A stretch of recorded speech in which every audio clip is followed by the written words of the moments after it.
आपण पाहत आहात बंधुता न्यूज।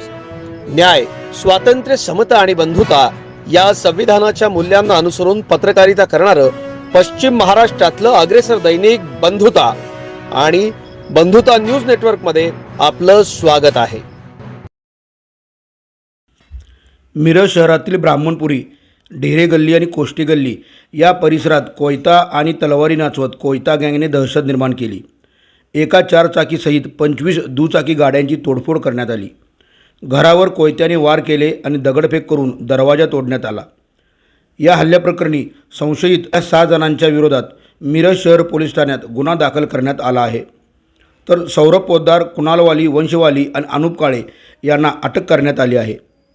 पूर्वीच्या वादातून 6 आरोपींनी हातात तलवारी आणि कोयता घेऊन ढेरे यांच्या घरासमोर दहशत निर्माण केली। मोटारसायकलवर हल्ला करून गाडीचे नुकसान केले। घराच्या गॅलरीच्या दिशेने दगड आणि विटा फेकल्या। दरवाजावर लाथा मारून दरवाजा तोडला। जबरदस्तीने घरात घुसून दहशत निर्माण केली व धमकी दिली। या परिसरातील घरांच्यावर दगडफेक केली, गाड्यांची तोडफोड केली। भर वस्तीत कोयता गँगने घातलेल्या या धुमाकूळामुळे नागरिक भयभीत झाले। दरम्यान या हल्ल्याप्रकरणी हल्लेखोरांच्यावर आर्म ॲक्ट, जीवघेणा हल्ला, विनयभंग, घराची नासधूस करणे, एकत्रित येऊन दहशत माजवणे यासारखे गंभीर गुन्हे दाखल करण्यात आले आहेत। सौरभ पोद्दार, कुणाल वाली, वंशवाली आणि अनुप काळे यांना अटक करण्यात आली आहे।